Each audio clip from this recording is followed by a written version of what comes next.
Hey guys, I'm back here with another video this week, and in this week's video, we're going to talk about how to get more clicks on your Google ads. And this video is actually inspired by an Instagram DM that I got recently from a small business owner who really just wanted more answers and or tips around how to get more clicks and or actual traffic from their ads online through Google. So if you guys are curious about how to really do this for yourself, especially if you're a small business owner and you're just getting started with Google ads, then be sure to keep on watching. And so what I'm noticing for a lot of Google advertisers who are really just starting off is that they're not making use of the ad extensions. And so at a first glance, you can tell instantly that it makes your ad really impressive from a first glance, which is something that you really want to do, obviously, for anybody that's going through a search engine, because first impressions do matter. And something that I want to mention before I go further into the video is that Google will typically have a bunch of recommendations. Going into the recommendations, you get things like increasing your ad spend, adding keywords, adding extensions, doing all these things to really boost your score from anywhere from 90 to 100%, which is really awesome for any online advertising that you're doing on Google. And so yeah, Google will typically tell you to either spend a bunch of money for your ads or,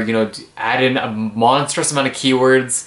And for me, in the last couple of months, I've realized that Google will typically try to upsell you in a lot of things. And I want to really preface to you guys that you don't want to fall into this trap, because Google will typically tell you to either spend a lot more money or to even just mess up some metrics for you, because some of the things that they do recommend, I do find them to be a little bit automated and not really truthful to your business model. So be careful of the things that you do get for recommendations, but I always do like their recommendations for ad extensions. So anything from a call ad extension, because this is super important, especially if you're like a store-based business and you want to get either phone calls and or website and in-person traffic. Having a call extension on your ad is really awesome, because once people click on this call extension, they are immediately connected to your phone line and talking to you ASAP, which is something that you want to do, especially if you're a storefront business who is looking to get clients in person or through a communication phone call. And so while on that note, with having so many keywords, obviously for anyone who's doing Google ads, you probably have either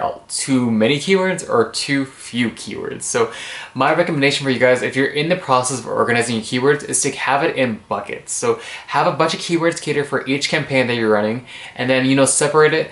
And it really helps you as a marketer, because this really helps you with your time and also your money, because you're not spending too much money on a bunch of keywords that won't work. So being able to do this really saves your time. Another thing that I want to mention is the whole idea of dynamic display advertising. And I have been on so many phone calls with Google, let me tell you. Pretty much every phone call that I've had with Google in the past few months, they've always told me to increase my spend and also increase my activity with anything that is dynamic display advertising.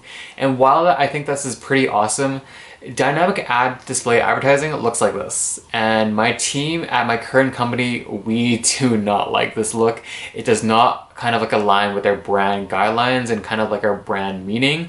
And so we strayed away from this whole idea from having display responsive and or dynamic ads, because it just doesn't match, our brand, doesn't match our kind of feeling, what we want to give off to people. Because I think a lot of people who are doing dynamic display advertising are typically people who have really fast, immediate purchase products, like e-commerce businesses, product businesses who are like under maybe $50 to $100 range. So it's easy to purchase, really easy to influence people to buy things online, like Amazon products even. But for my company currently, we are kind of like in the higher end range, and it typically does take people a long time to kind of go through the purchase process. So I kind of strayed away from this, and I do recommend, if you're kind of like in the same kind of business model as me, where customers typically take a few months to actually purchase something. However, that's only for display advertising. This is not talking about search advertising. So if you guys want to see the difference between a search and a display advertising, I'll put them over here. And so you can see from the display advertising that you're going to obviously get a picture with lots of call to action, easy to understand. In comparison, the search advertisement over here, it's really focused on the copy, the call to actions, the website, and the call extensions and or other extensions you might want to be using, really focusing on kind of like the immediacy of the search result. And so while I didn't really recommend to use dynamic display advertising for your display, just because it just looks a little funky and it Like, to be quite honest, it looks kind of ugly. So I'm gonna say that for search advertising, it's pretty awesome because you get to put a bunch of kind of like examples. So for your descriptions and titles, I believe you can put up to 6 now.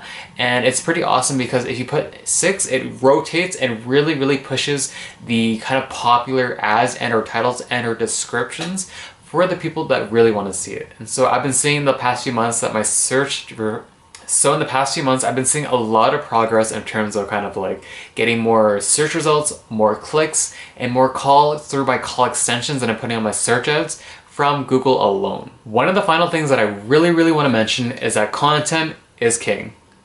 No, just kidding. Copy is king. And what I mean by this is that your copy is super key to how people respond to your ads on Google.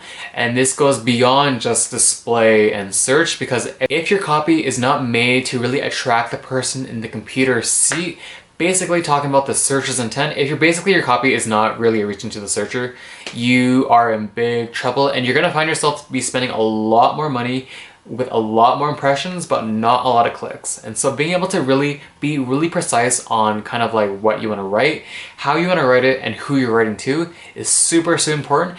And if you guys are really curious about how to write really effective call to actions, then be sure to check the video over here I made last year about how to write this and how to do it in a really 3-step process. So be sure to check that video over there if you want to learn more about how to write really effective copy. Alright guys, so that's pretty much a wrap to this video. If you guys did like this video, give it a big thumbs up. And be sure to hit that subscribe button because I post videos on this channel every week, every Sunday on all things online marketing. And if you guys are curious about how to do more Google stuff, then be sure to check the playlist over there. I have a big playlist on all things Google, SEO, keyword research, you name it. So maybe I'll see you guys in the next video.